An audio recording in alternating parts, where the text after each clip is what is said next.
Hello, good morning, students. Today we'll study class 8 supplementary reader. It so happened, chapter 7, the open window. The open window. Part 1. Frampton Turtle has bad nerves. He retires to the country for cure and call on a family friend. The lady being busy upstairs, her young niece refers to the family mishap with focus on the open window. अब इसमें story में एक mister natal है जो जिनको nervousness का शिकार है वो, और उनको बोला गया कि आप कंट्री से बाहर जाइए, कहीं रेस्ट प्लेस पे जाइए, कहीं शांत जगह पे जाइए ताकि आप ठीक हो सके। और एक जगह बताता है द लेडी बिगिन विथ, एक लेडी है जो अपस्टेयर्स पे है और उनकी नीज जो है वो फैमिली के बारे में सब कुछ बताती है इसमें। तो हम आगे स्टोरी देखते हैं। My aunt will down presently mister Nutton said a very self processed young lady of 15। एक लड़की है, यंग लेडी बोल रहा है 15 साल की बच्ची को। बहुत ही सेल्फ कॉन्फिडेंट लड़की है, काम एंड कॉन्फिडेंट गर्ल। वो कहती है कि मिस्टर नटल अभी मेरी आंटी अपस्टेयर्स ऊपर में है और वो कुछ ही देर में नीचे आ जाएंगी। In the mean time you must try and put up with me. तब तक आपको मेरे साथ वक्त बिताना पड़ेगा। Frampton Nuttall endeavored to say something which should duly flatter the needs of the moment without unduly discounting the aunt that was to come. और वो जो नटल थे वो प्रयास कर रहे थे, कोशिश कर रहे थे कि वो लड़की से उसको फ्लैटर करें, मीन्स हैप्पी रखें, कुछ अच्छी बातें करें उनसे। और उसी मोमेंट पे वो ये भी देख रहे थे कि वो ऐसी बातें ना करें कि जो उनकी कुछ बातें ऐसे ना बोल दें जो उनकी आंटी के लिए गलत हो। तो वो इस तरीके से उससे ध्यान से बातें करते हैं। Privately he doubted more than ever whether this formal visit of the successions of total strangers would do much towards helping the nerve cure which he has supposed to be undergoing. और privately he doubted मतलब वो अंदर ही अंदर सोच रहे हैं अपने अपने से कि मुझे जो बोला गया कि इस तरीके से फॉर्मल विज़िट करो, लोगों से मिलने के लिए, मैं स्ट्रेंज लोगों से मिल रहा हूँ, तो क्या ये जो मेरे नर्व क्योर को जो मुझे प्रॉब्लम है, क्या ये उस चीज़ में हेल्प कर पाएगा? वो ऐसा सोच रहे हैं।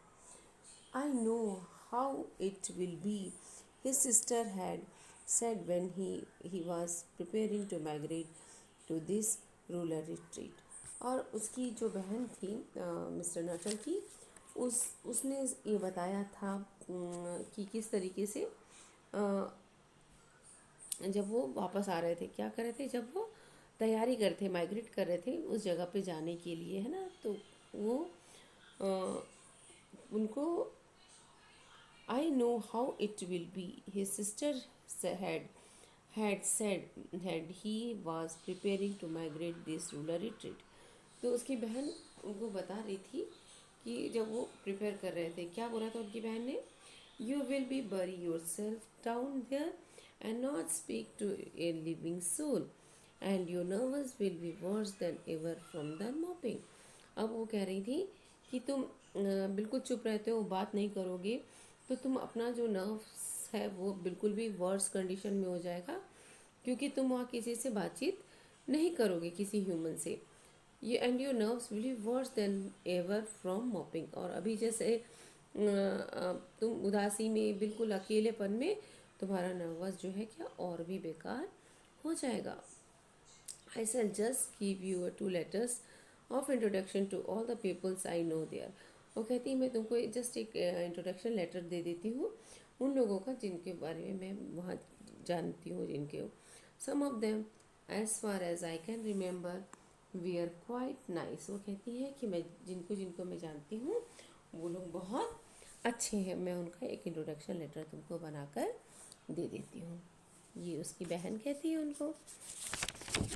Frampton wondered whether Miss Stapleton, the lady to whom he was presenting one of the letters of introduction, came into the nice division. फिर मिस्टर नटर सोचते हैं कि जो ये जो मिस्टर सैपल्टन है, ये जो लेडी है जिनके बारे में ये लेटर ऑफ इंट्रोडक्शन जो मैं लेकर आया हूँ, क्या ये उस नाइस कैटेगरी वाले में आती हैं? Do you know many of many of the people round here asked the niece. Do you know many of the people around here? वो नीस उससे पूछती क्या तुम जो यहाँ आसपास के लोग हैं उनको जानते हो? When she just had that they had sufficient silent communion. उनको जब वो भी जब एकदम शांत वातावरण था, वो आपस में बात भी नहीं कर रहे थे, बहुत ज़्यादा ही साइलेंट कम्युनिकेशन हो गया था, तो वो बच्चा वो जो लड़की थी वो उनसे सवाल करती है। Hardly a soul said the Frampton. My sister was staying here some 4 years ago and she gave me the letter of introduction to some of the people here. Then hardly soul मतलब बिल्कुल बहुत ही कम लोगों को जानता हूँ मैं, और मेरी बहन जानती है, उन्होंने ही मुझे लेटर ऑफ इंट्रोडक्शन दिया है, क्योंकि वो यहाँ 3 साल पहले यहाँ पर आज से मतलब एगो 4 years एगो पहले वो यहाँ पर रहती थी, और उन्होंने ही मुझे लेटर ऑफ इंट्रोडक्शन दिया है कुछ लोगों के बारे में। He made the last statement in a tone of distinct regret. जो मिस्टर नटल थे, उन्होंने जो लास्ट स्टेटमेंट दिया तो ऐसा लग रहा था बहुत डिस्टिंक्ट, मतलब बहुत ही पछतावा हुआ उनको, या रिग्रेट, उदासी के कारण वो ये कह रहे थे कि उनको अच्छा नहीं लगा कि उनकी सिस्टर ने उनको यहाँ भेज दिया और लेटर दिया ये इंट्रोडक्शन वाला, तो ये उनको अच्छा नहीं लग रहा था, बहुत उदास हो गए थे वो, एक रिग्रेट हो रहा था उनको, उस तरीके से वो बोले पछतावे के साथ। Then you know part practically nothing about my aunt. तो क्या तुम मेरी आंटी के बारे में कुछ भी नहीं जानते? Pursued of self processed young lady. वो जो यंग लेडी थी वो बोलती है, only her name and address admitted the caller. उन्होंने कहा मैं बस उनका नाम और एड्रेस जानता था। She was wondering whether miss Sampleton was the married or widowed. वो सोच रहे थे कि जो मिसेस सैम्पल्टन है वो मैरिड भी हैं कि विडो हैं, वो नहीं समझ पा रहे थे। And undefined something about the room seem to suggest the masculine habitation. लेकिन अनडिफाइंड मतलब वहाँ ऐसा कुछ दिख रहा था जिसे डिफाइन नहीं किया गया था, लेकिन जहाँ को देखने से पता चल रहा था कि यहाँ पे कोई ना कोई मैन रहता है, मैस्कुलिन हैबिटेशन है, जहाँ पर आदमी है, यहाँ पर कोई ना कोई आदमी यहाँ रहता है, ऐसा देखने से फील हो रहा था। Her great tragedy her great tragedy happen just 3 years ago। लड़की कहती है, छोटी सी बच्ची, चाइल्ड, अब उसको चाइल्ड कह रहे हैं यहाँ पे, कि वो कहती है कि यहाँ पे एक ट्रेजिडी, जस्ट 3 साल पहले यहाँ पर एक ट्रेजिडी हुई। हर tragedy asked Frampton. Somehow, in this stressful country, spot tragedies seemed out of place. Tragedy? Nuttall पूछते हैं, ट्रेजिडी हुआ इतने शांत प्लेस में, इतने शांत कंट्री में, वो भी स्पॉट मतलब ट्रेजिडीज हुई, ये कुछ सुनने में बहुत क्या बड़ा अजीब सा लग रहा है।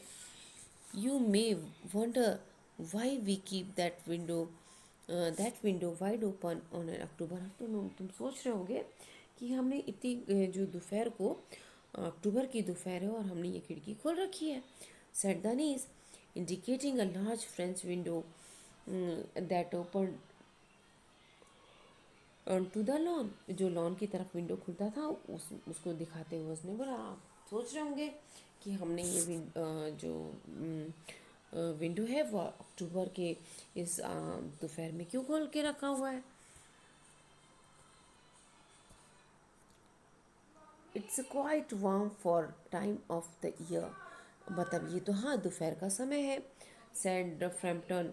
But has that window got anything to do with the tragedy? तो वो पूछते हैं, हाँ ये दोपहर का समय है, गर्म है और इस तरीके से, तो क्या ये जो ट्रेजिडी है इस विंडो से कुछ रिलेट करता है क्या? Out through that window 3 years ago to a day, her husband and her two young brothers, वो बताती है कि हाँ ये जो खिड़की खुली हुई है आज से 3 साल पहले, यहीं से उनके हस्बैंड और उनके दो भाई, छोटे भाई, यहाँ से गए थे शूटिंग करने के लिए, went of their days shooting के लिए। दे नेवर केम बैक, और वो वहाँ से कभी वापस नहीं आए। In crossing the moor of their favourite shooting ground, they were all of three engulfed in the treacherous piece of bog. वो कहती है कि एक बार जब वो शूटिंग के लिए गए और वहाँ से जब in crossing the moor means बोल सकते हैं हम grassland area, to their favourite, वहाँ से वो ग्रासलैंड को कवर करके अपने फेवरेट शूटिंग प्लेस पे जा रहे थे, ग्राउंड, और वहाँ पे they all were three engulfed. Engulfed means आप बोल सकते हैं यहाँ पे कि वो फंस गए थे। कहाँ फंस गए? एनग्लोव्ड engulfed in a treacherous piece of bog. Treacherous means dangerous, okay? और bog means wet, means दलदल। bog means आप क्या बोल सकते हैं? दलदल में। It had been that dreadful wet summer, you know, ये बहुत ही भयानक था wet summer का समय, and the place that were safe in other years gave way suddenly without warning. मतलब हमेशा फिर सबको वार्निंग दिया जाता था कि आप यहाँ से ना जाएं। Their bodies we are never recovered, और उनकी वो दलदल में ऐसे फंसे थे कि उनकी बॉडी भी रिकवर नहीं हुई थी। That was the dreadful part of it, और ये बहुत ही दुखद हिस्सा है। Here the child's voice lost its self process note and become flatteringly, क्या कह रहे हैं यहाँ पे, क्या हुआ कि जो चाइल्ड था, बच्चा था, वो कैसे थी? सेल्फ कॉन्फिडेंट थी, काम एंड सेल्फ कॉन्फिडेंट था उसकी आवाज़ में, लेकिन जैसे ही वो ये बता रही थी उसकी आवाज़ अचानक से क्या हो गई? फ्लैटरिंगली मीन्स शेक करना, लड़खड़ाना, आवाज़ उसकी लड़खड़ाने लगी बताते हुए। ये देखिए बता रही है ना, flattering human, poor aunt always thinks that they will come back someday। लेकिन हमारी जो आंटी है वो आज भी सोचती है कि वो वापस आएगा someday। and the little brown spaniel that was lost with them, और वो जो इनका ब्राउन कलर का कुत्ता था, डॉगी, इसका नाम है स्पेनियल, वो भी आएगा वापस। And walk in that window just as they used to do, और यहीं से वो वापस आएंगे, इसीलिए विंडो खुला रहता है। That's why the window is kept open every evening till the quite dusk, और ये सुबह से लेकर शाम तक, मीन्स रात को जब सूरज डूबने लगता है, डस्क, उस समय तक ये खिड़की खुली होती है। Poor dear aunt, she has often told me how they went out, और वो जो मेरी प्यारी आंटी बेचारी, वो हमेशा अक्सर बताया करती थी कि वो कैसे बाहर जाते थे। Her husband with his white waterproof coat over his arms, जो उसके हस्बैंड थे उनके जो क्या लेके जाते थे, वाइट वाटर प्रूफ कोट था जो अपने आर्म में उन्होंने रखा हुआ था। Her husband with a white waterproof coat with over his arms, and Ronnie her youngest brother, और उनका जो छोटा भाई था उसका नाम क्या कहता था, ब्रिट्री, why do you bound as he always do, ये अपनी मतलब अपनी उन्हीं के लिए गाता था, और वो उनको अक्सर चिढ़ाया करता था, टीज करता था, चिढ़ाता था। Because she said it got to be her nerves, और क्योंकि उनको हमेशा चिढ़ाता था क्योंकि वो बहुत जल्दी इरिटेट हो जाया करते थे, गुस्सा आ जाता था उनको। Do you know sometimes on still quiet evenings like this I almost get up, और बोलती है, वो कहती है वो लड़की, आप जानते हो कभी कभी क्या होता है, sometimes on the still quiet evening, सबसे शांत शाम को ऐसा लगता है, I almost get a creep feeling that they we मुझे एहसास होता है इतने शांत वातावरण में कि वो लोग that they will all walk in through, कि वो लोग अंदर खिड़की से आ रहे हैं, मुझे ये एहसास होता है, थ्रू द विंडो वो लोग वापस आ रहे हैं, ये मुझे एहसास होता है। तो ये था पार्ट 1 कहानी का, आप इसको पढ़िए और